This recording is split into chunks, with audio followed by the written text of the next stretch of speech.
me just take a second to find myself on the screen. See who's out there. Facebook didn't recognize me for a second. I thought at exactly 6:59, I wasn't sure what was going to happen. So let's see here.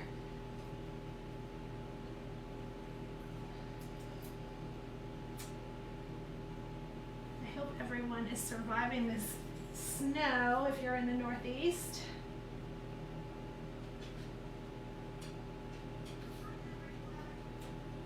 Okay.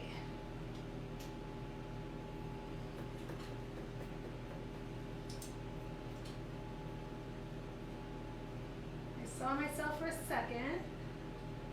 I see there are a few of you out there. Give me 1 second. Bring it up so I can see your comments.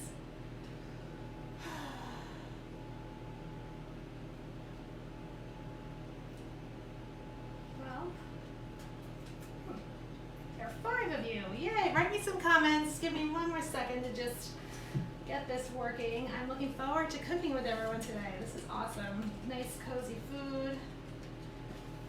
If I can get my computer to work. Oh my goodness. What's the problem now? It's always something different every week. I see David P. Okay, let's see if I can try one more time.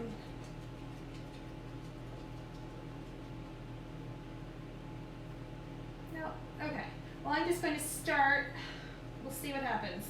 Maybe I have too many tabs open. But I see there are some of you out there. Hopefully I'll see your comments.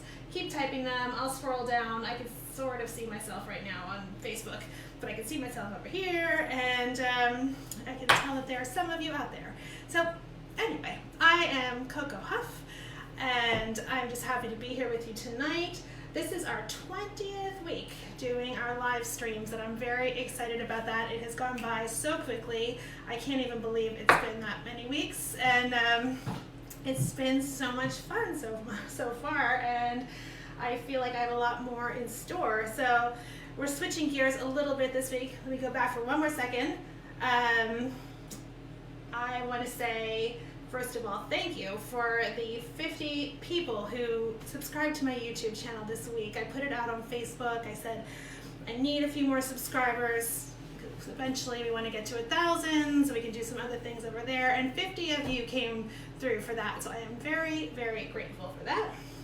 And then a little bit about me. I've been designing kitchens, and I still do that. It's my main job. For 18 years now in the New York and New Jersey area. And then 20 weeks ago, I started teaching cooking, which I've always wanted to do. I've always wanted to share my passion for this. So here we are, and there's more coming from where that has been coming from. And I want to show you this if you're in the Ridgewood area, or actually anywhere because it's virtual. But I am teaching at the Ridgewood Community School this spring, and the catalog came out yesterday, which felt very real to me all of a sudden.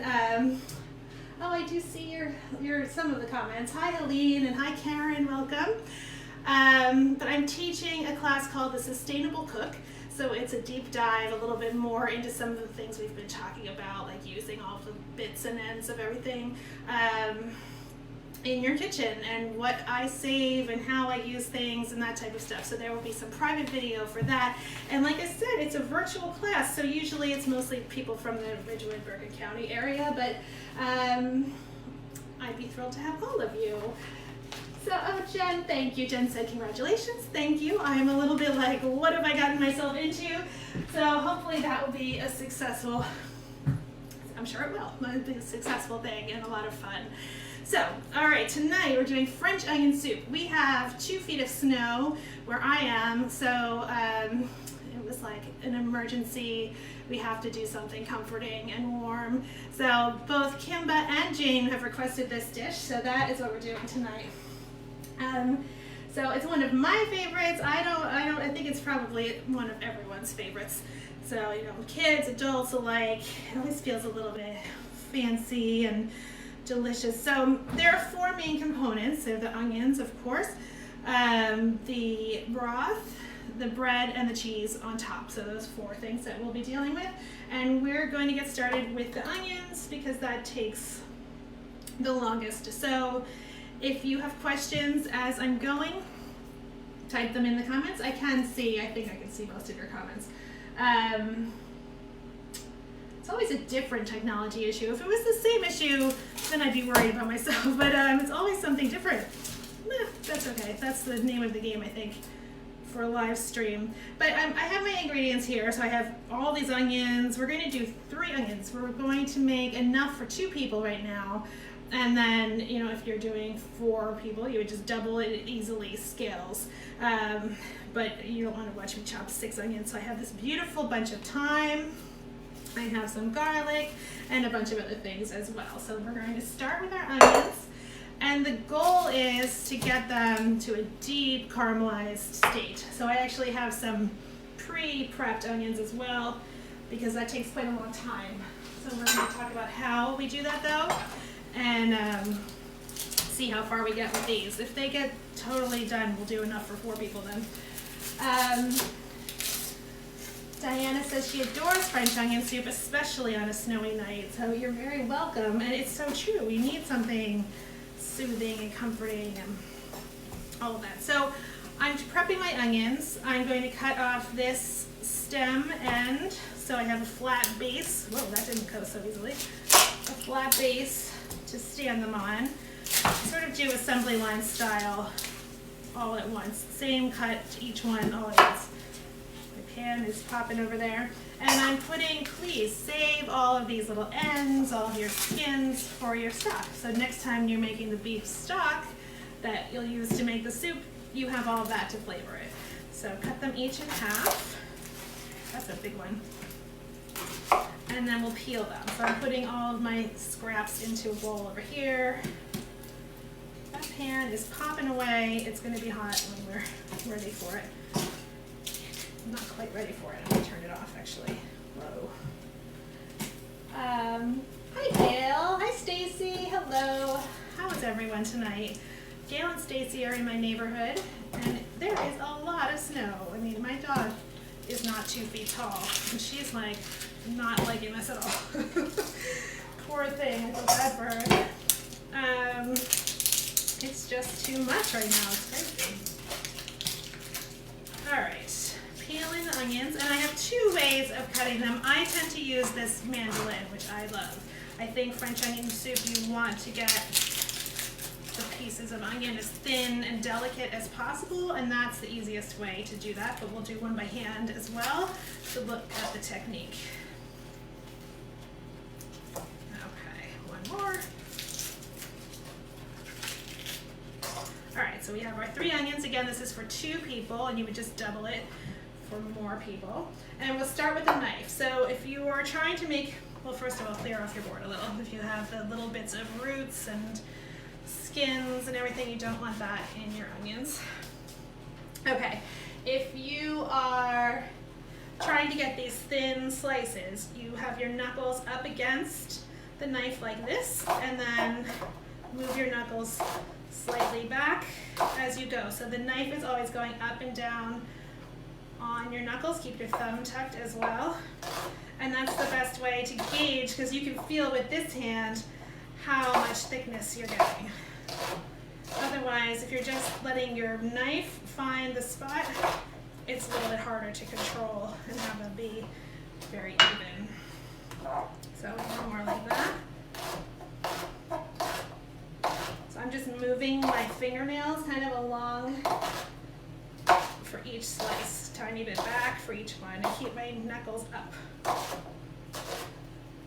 Hi Teresa, how are you? Teresa has been, I was just saying, this is the 20th week of this Tuesday live stream.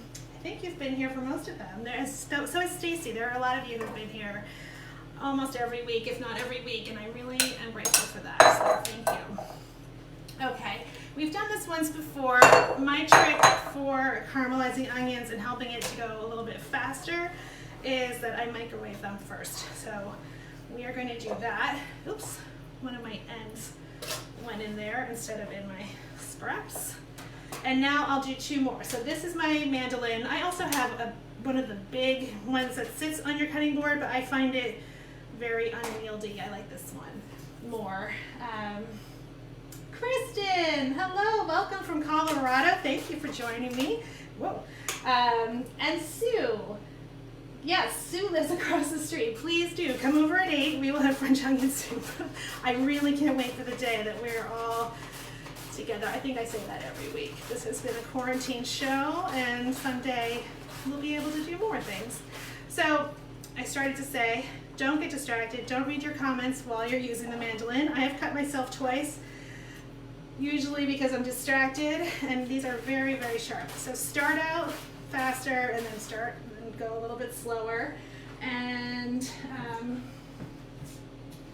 oops, it fell in the sink. I have one of these ripper things that comes with it. When it gets lower, you can just go like that. And whoops, the stem end got in there.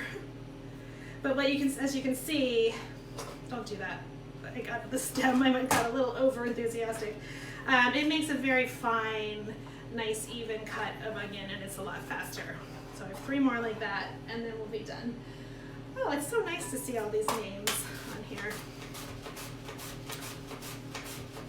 So one time I cut the tip of my finger off, not the whole thing, but a little part of it, and then I had a little chef's hat on my finger for a while that I was like, it's part of the learning. I wonder if there's a schedule for how often my dog barks on these shows. Seems like maybe every 10 weeks, or maybe more. She's not liking that snow though.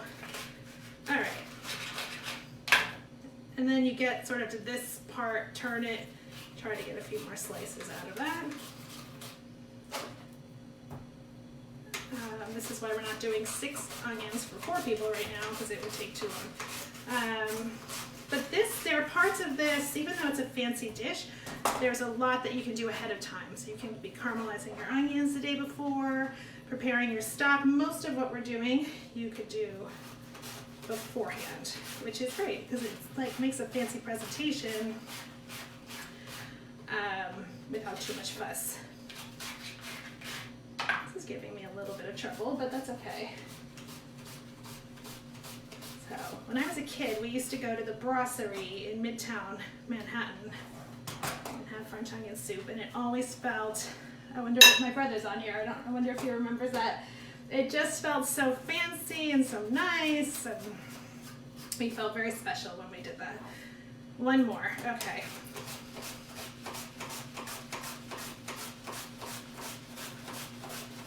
So this tool, I'm going to put a link to all of my equipment on this video after the fact. So it's an inexpensive gadget, and it really does make a difference. And I tend to make caramelized onions almost every week. We put them in omelets, we put them in on burgers, in a lasagna. There's so much you could do with them, and they're so flavorful. All right, that was 3 fairly large onions. Okay, and now I'm going to salt them and put that in the microwave for 5 minutes just to get them going. That is optional. You can put them straight in the pan, but between the salt and the microwaving, it just helps draw out some of the liquid more quickly, and that's how you get to that caramelized state. So anything that you're caramelizing, oh, my brother says he does remember the brasserie. I don't think it's there anymore, but it was fancy. All right, 5 minutes over here. I'm gonna do 5:30, those were big. 5 minutes and 30 seconds. And what was I saying? Oh yeah, anytime you're caramelizing, so whether you're trying to get brown sear on the outside of meat, or roasting in the oven, or the onions in a pan, anything like that, it's really about the absence of moisture. So if you're making sugar candy, you won't get a caramel color until the water content is very low, and it's the same in this case. That's the same reason we dry the chicken before roasting it instead of washing it. We want it to be dry. So you can't caramelize with a lot of moisture. That's by way of explaining why I'm microwaving those onions, and you'll see what happens in a minute. Okay, so while that's happening, we're going to talk about our stock. So we have a beef stock here, store-bought, homemade, whatever it is, totally fine. We're going to dress it up a little bit. Kimba says she wants to borrow her neighbor's mandolin. I think you do need your own. It says, I need my own. It's a good one to have. You will use it all the time. And Mia, hello. You like the onions trick. It is a good trick, right? It makes a huge difference in an otherwise fairly tedious process. So we'll see that in a second. Okay, so we talked about stock before. If you've made your beef stock, then you had the roasted bones and the carrots, bay leaf, celery, peppercorns, all that good stuff in there.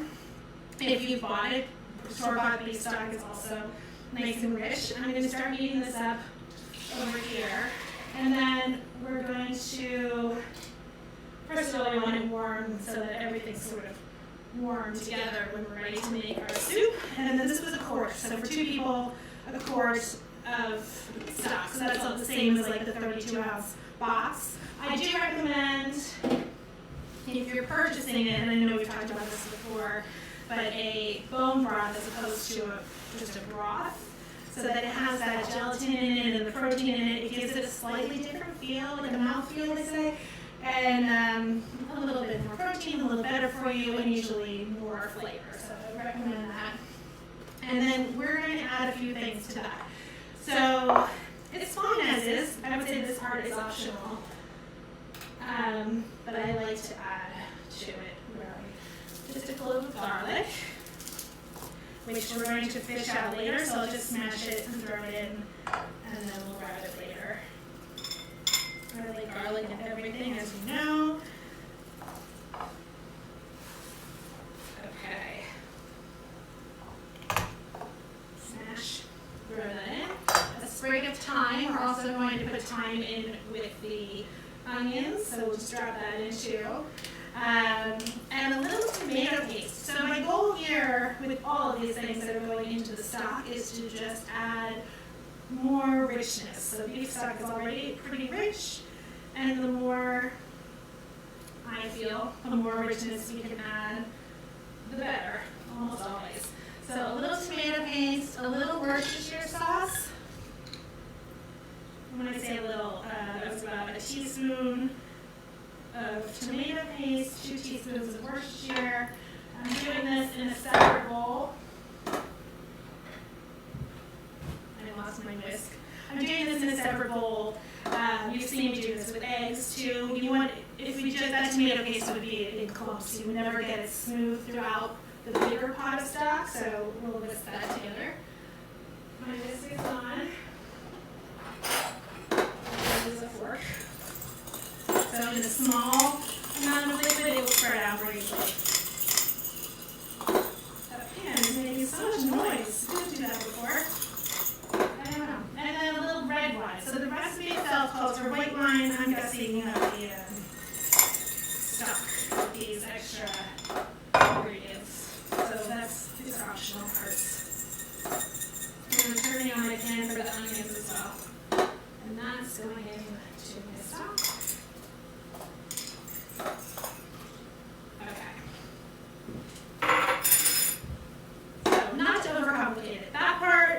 Have things on hand. Worcestershire sauce in almost any kind of stock. Oh no, Kim says I might have 2 microphones on. I do. Wow, good ear. Thank you for calling that to my attention. Let me know if that is better. Yeah, that should be better. Let me know. Hopefully. Thank you, Kimba. I was starting to say Worcestershire sauce in stew, in chili, in your beef stock, in lentil soup, in anything. Just a couple teaspoons adds this umami richness. So I always recommend that as well. Okay, our onions are basically done. That says 15 more seconds. So let's take those out. Hot. That is hot. Let's grab a towel.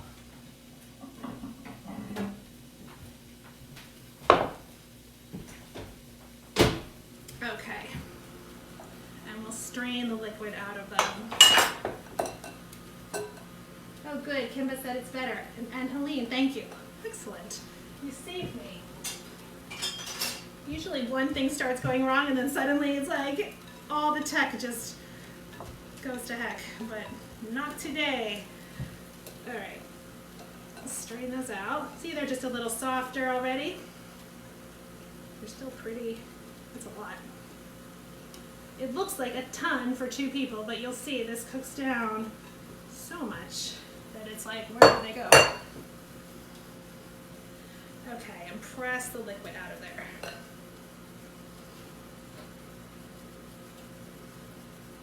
I think you can see it this time. I think last time I was at my sink and you weren't really able to see on camera how much liquid was coming out of the onions. All right, so not to skimp on richness, we're going to add a half a stick of butter to our pan. I think onions also tend to caramelize a lot better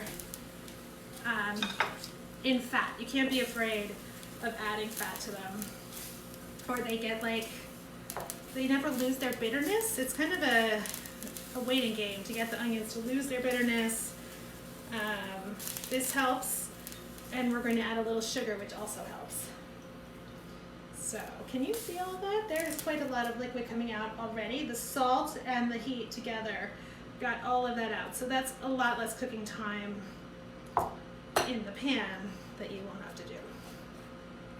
So I'm just pressing and tossing them a little bit, and now, whew, that's good. The microwave stopped making all that noise, so you can hear me now. Okay. And these are going in with the butter.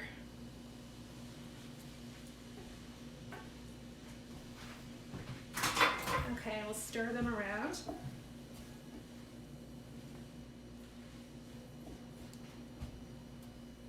All right, I'm cranking up the heat. So you can have this pretty much on high until they start to brown. So like I said, nothing's really going to, but you have to watch it. So watch that the bottom doesn't start to burn.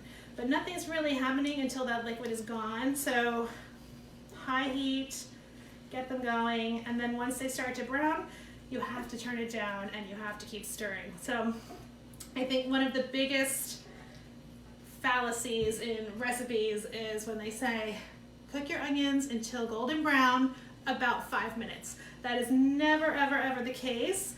There was actually an article, I think I've said this before, there was an article in the Times about like, why do chefs lie about this? And it's almost like no one would ever cook any of these recipes if they knew how long it actually takes. But that is how long it actually takes, about 45 minutes of stirring to really get them to the deep brown that we're looking for.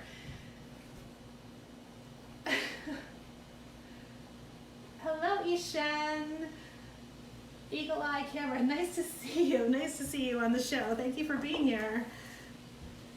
All right, we've got our onions. Let me just taste them.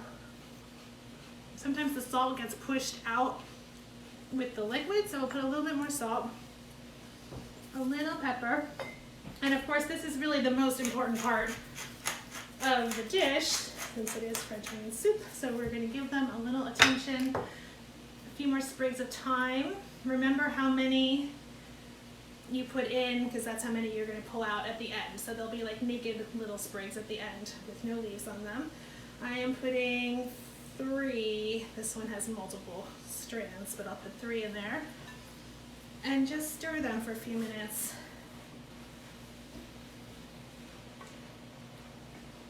And our broth is starting to simmer away, so I'll stir that as well. Okay, and one more thing for the onions, I kind of hinted at it already, is a little bit of sugar. So I do want the onions to cook down. I don't want them to only caramelize because there's sugar, but it does also help them, and it makes them sweeter, of course, and it takes some of that bitterness away. So this is probably half a teaspoon. We'll do a teaspoon, a little less than a teaspoon. Sprinkle it around, and it just makes them even deeper and browner. But not right away. As you can see, they are still totally white, so we have backup.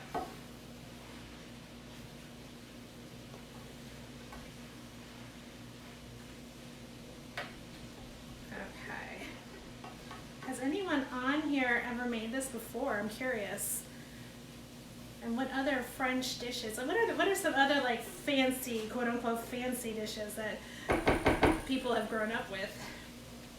I'd like to know that. My kids actually love escargot. Maybe we'll do that sometime. I don't know if everyone loves escargot, but they like go crazy for it. Okay, the liquid is going. And now we're going to talk about the toasts. So I've done some of this prep in advance. It wouldn't take you that much longer. It's just that we don't want to stand here waiting while this happens, while the toast happens. But we're going to do it right now. So I have a baguette. So I actually read about this recipe, that it was invented in Paris in the 1700s, which I did not know until today. And they came to America in the 1800s. So it really goes back a long way. And it said that this tradition, and if you think about it, this is true, this tradition of using stale bread the next day in some other form dates back to ancient times. So I just love the concept of that, like using up what you have. You know, no one ever would have thrown away their bread just because it was stale. And actually, if you do have a baguette like this, I'm never going to eat this whole thing, obviously, right now. So I recommend, well, for at least a night, you can wrap it in saran wrap or make sure it's well encased in plastic so it doesn't dry out so much. But then cube it. If you know it's about to get dry, then you'll make croutons or stuffing or all the things with strata, the things we've already made, instead of letting it go to waste. So once in a while, I forget to do that, and then it's like, you know, hard as a rock the next day and forget it. But just, you know, keep that in mind when you have a baguette that you're not going to finish using. So Kimba says tuna casserole. Very fancy. Is that what you grew up with? I do actually love tuna casserole. There's nothing wrong with that. That's like American comfort food. And Helene says she did make this years ago. Time to do it again. And escargot. I'm not sure I've ever made escargot. Maybe I have. I actually have the shells in the basement in a little container, of course, because I have everything for the kitchen. I don't remember why I bought them, but I have about 6 snail shells. And I just love those little dishes that have the little indents for the escargot. They're very satisfying. Maybe we'll do that. Maybe we'll lose audience members. I don't know. Tell me what you think. All right, so for each person, I'm just making 2 slices of baguette. I like to do it slightly on a bias, but you'll see in a minute I did it too much on a bias earlier, and they didn't really fit in the, so try to measure it to your container, but as opposed to just around, I go a little bit on an angle. And then, let's see, I have to get my tray for it. Sorry, I disappeared. This tray had the other ones on it, so you'll see those in a minute. We're going to put some, you can put melted butter or olive oil. I'm just going to put some olive oil before we toast them. That one has a whole bubble in it. So just pour a little olive oil on them. Maybe a sprinkle of salt. And we'll brush that around.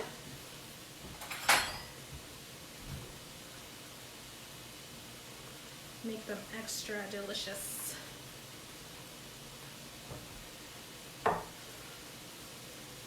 All right, so these should be totally toasted. It took me about half an hour at 350 earlier to do the ones I did before, which you'll see in a minute. And it's the same as like the stuffing and the strata, which I keep mentioning, but you don't want to put wet bread into a wet liquid. It will just be so soggy. So we want the crispy dry bread into the wet liquid. Stacy says, I often make the mistake of making a fancy dish that has stuck me in the kitchen and not socializing. That is a very common problem, right? I love some fancy restaurants that allow me time to freshen up, pop the dish in the oven, and hang out with my guests. I love that. That's a whole subject unto itself. I feel like a lot of things we've done have had this, like even risotto, when we did that. There's a period where you can stop and go put your lipstick on and come back and still wow people. Same with like a creme brulee, that all you have to do is put the sugar on top and torch it and everyone's like, whoa. But this might be one of them, because really, it's one of these like better the next day. I'm just gonna stir while I'm talking. Better the next day kind of things. So that is a good thing I will keep in mind as we're planning dishes. Because I feel like I used to entertain a lot more than I have been, not even just this year, but in general. And like the guests would get to the door and I'd be like, I haven't even put makeup on yet. I don't even have shoes on. You know, you're trying to manage yourself and a plan and make a nice evening. It's not easy. It's not easy. Okay, so these are going in the oven at 350. And then we're going to start swapping things out and talk about our cheese and all that. So actually, let's do the cheese now. This is a Gruyere. Gruyere is the traditional cheese for the French onion soup.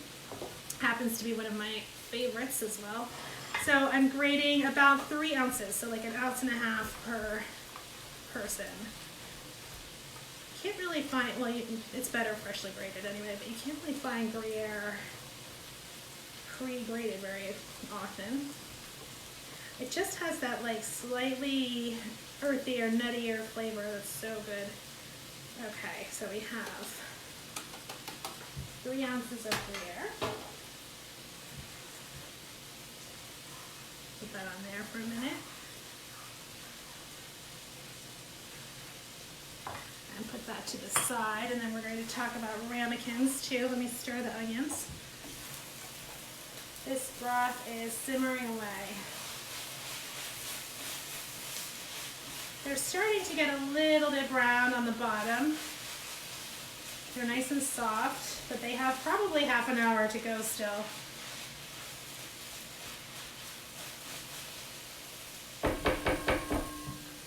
So I'm determined to get a caramelizing of onions video up this week.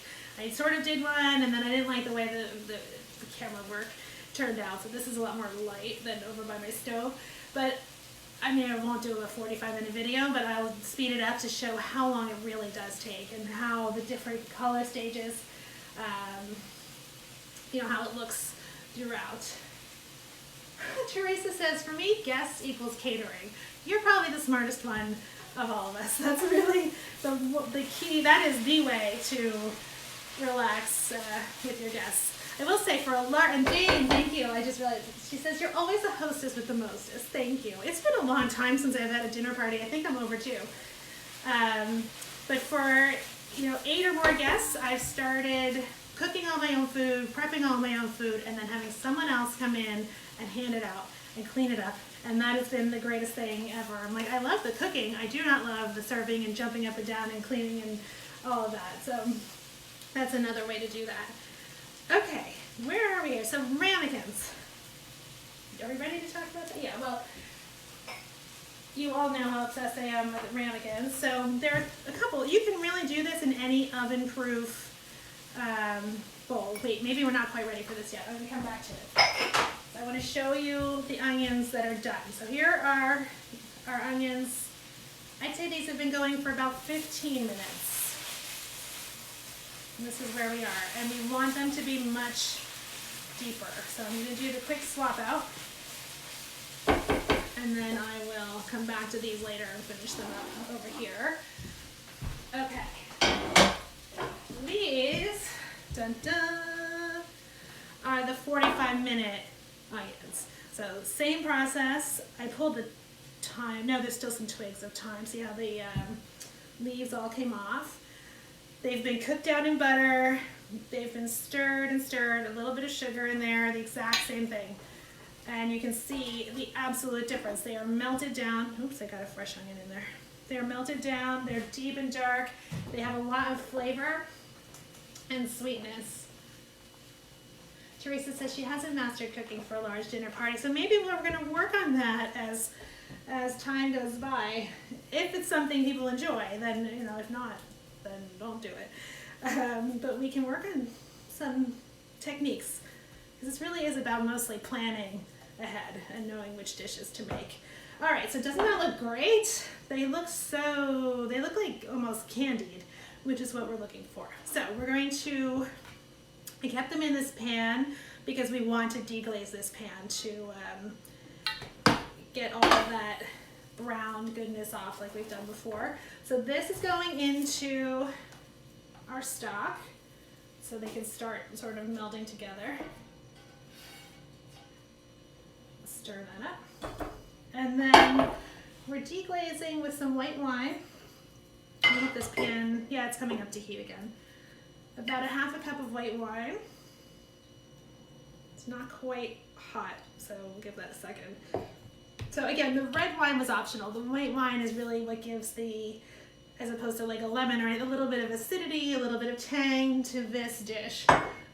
So that goes into to deglaze, and then a little bit of sherry as well, like a tablespoon, which has a sweetness and another layer of richness that we're going for. That's why French onion soup is so good. There's so many layers of richness. So that was about a tablespoon. And then we're doing this directly in this pan, A, because we want to deglaze and get the bits, the brown bits up, and then B, because the alcohol will cook off more quickly in a hot pan. See, I'm scraping wherever I see caramelized bits. I'm just scraping now with a plastic spatula for once, so I don't hurt my nonstick pan. But what was I saying? Oh yeah, the alcohol will reduce out of this hot more quickly in a hot pan than it would in a liquid. So the hot pan can get a lot hotter than the broth can, because that can only get up to 212. So give this about 3 minutes or so, and then we're going to stir it into our stock.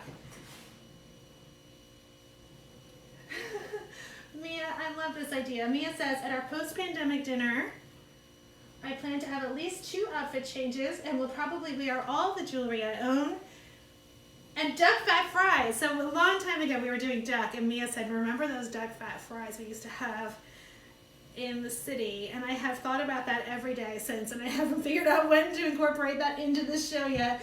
But I think we need to make a few more duck dishes and keep collecting that duck fat. I have like 5 jars of duck fat in my fridge, but we are definitely doing that. And I think we all need a little bit of glamour right now, right? Oh, so desperately. Mia, we're doing that. I hope you're including me in this post. Oh yeah, it says hour. Thank you. Good. In the post-pandemic dinner. Mia and I have known each other since we were 14. I've known a lot of you for a long time, actually. We used to cook in our tiny kitchens in the city long ago in our 20s. I remember we made a flank steak once, and like with a chimichurri kind of thing. We felt very fancy then too. Cooking is just fun. It's a fun way to connect with friends and all that. Okay, I'd say this is pretty much alcohol cooked out. I'm going to let it keep doing that for another second while we talk now about our containers. So I have ramekins. These are 10-ounce ramekins that we've used before. You could very easily do it in this. So you basically just want something that will hold, first of all, oven proof, and then it will hold the liquid up to about here, the bread and cheese on top, and can sit on a tray and go into the oven. So I also have, which I think is what we'll use, these are so pretty. My friend Kelly, who sometimes is on here, gave these to me 20 years ago with like 4 of these, and then the big one with the lion head lid on it. So they are so pretty. I think they're from Williams-Sonoma. And they make a nice presentation for your French onion soup.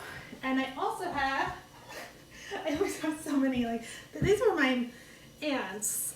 And I think they're very pretty. They're like super retro. And I think I tried to sell them at one point in a garage sale. And then I was like, no, I actually really like them. It would be a different proportion of liquid underneath, and you could just lay the bread on top. But I think that would look pretty cool too. I like those ones you used to see that were like these colors, but round with a rounded handle on the edge. I would love to have some of those too. Those are cool.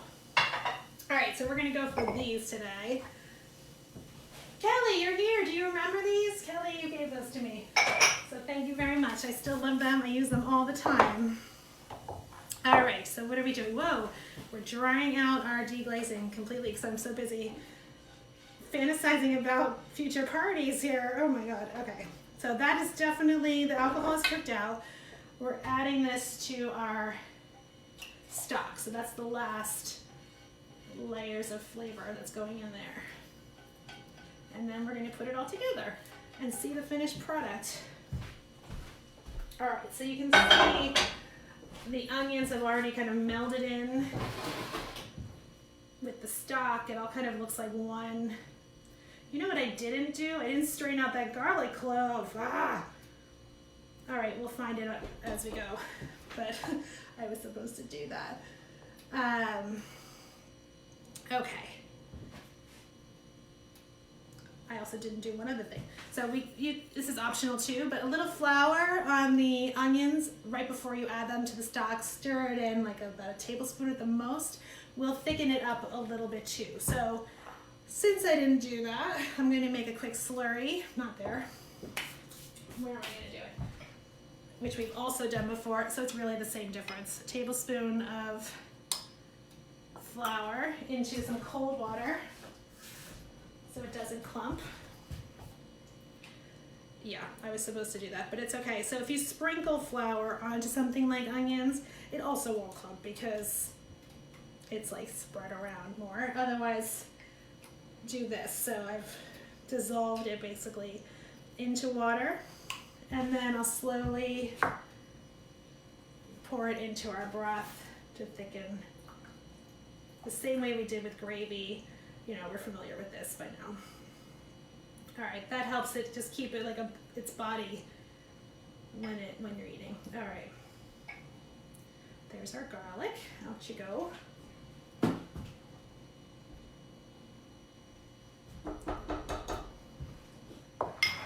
All right, time to plate. So here is our pre-toasted bread. They're not too brown. But they're, you know, crispy and toasted. And then we're going to put our onions and broth in each bowl. So you saw this was fairly simple. It just takes a little bit more time to get those onions cooked down. 2 scoops into that one.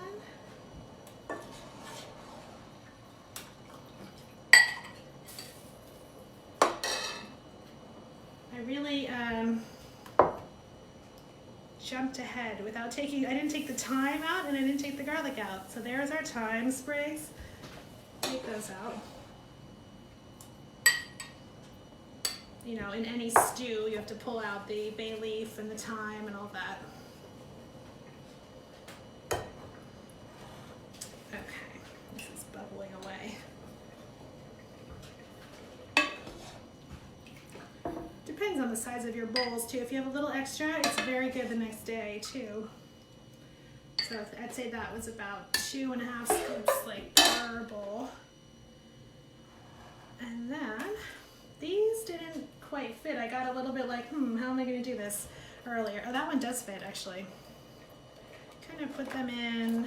They can stick out a little bit because then it's fun to dip it in. But you want them to soak up that liquid too. All right, so I'm doing it like that. Before I actually broke them and stuck the bits in more. There, I like that actually. Let's do that.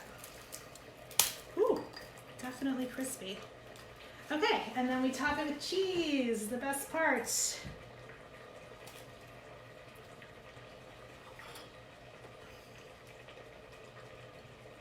Nice hefty layer of cheese.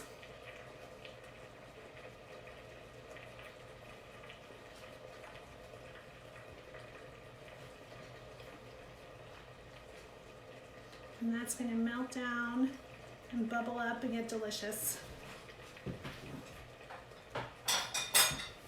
Okay, all right, let me get organized here. So these two are going in the oven, but I need to free up a tray for them.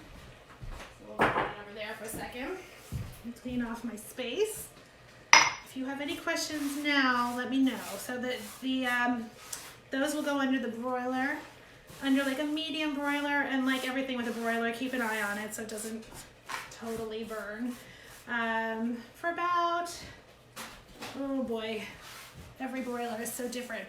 5 minutes? 5 minutes? You want it to melt and you want it to start to bubble, but of course not burn. Okay, Are we ready? We're ready for the finished product. Let me get my plate over here.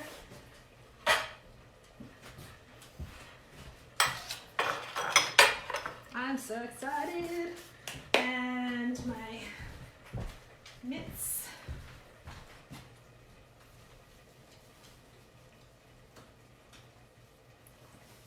Okay. Oh wow, this looks so good. All right. And here is our finished product. Yummy. That looks so good. I actually like when it's kind of like the cheese is dripping over the edge like that. I think it makes it look like it's just rich and delicious. Okay, so you can see this cheese is melted. It's kind of all combined down into the bread. And that's all sitting on top of the soup. We can take them off of this tray. Actually, I'll put one onto my plate.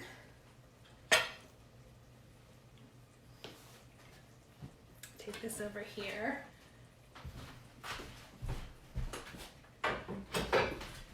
Okay, let's try it. I wish you were all here to try it. Okay. So, this is a classic French onion soup. And we have to taste it.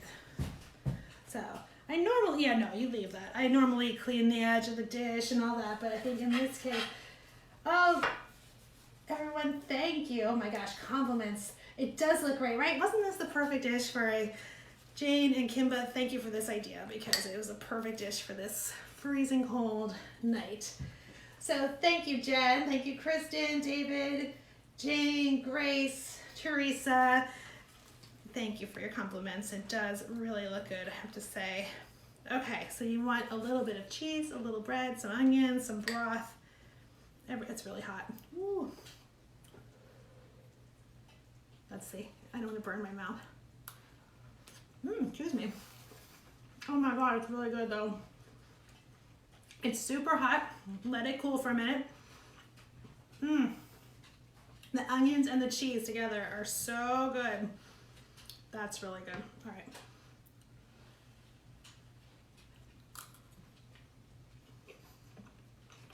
Really, really good.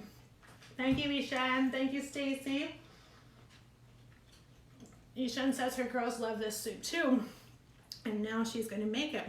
So please send me pictures if you do make it. And if you have any questions, let me know. I love it when everything's always so good. I just keep eating. It is really delicious. It's too hot, but it's good. If you're having a party, you could add just a little sprig of thyme on top like that. And there you have your finished dish. So, thank you, Helene. It looks like everyone is inspired to make this. So please do send me pictures. I love getting pictures. When you know, Kimba actually made a creme brulee last week and sent me pictures. So it just is exciting to see, and I love it. I love it that you're inspired and trying new things. So I think we're going to continue with some comfort food, and you know, as long as it's cold out. I know the groundhog saw his shadow today, so we have some time to do comfort food. Oh, Sue says, did you use dry sherry or sweet sherry?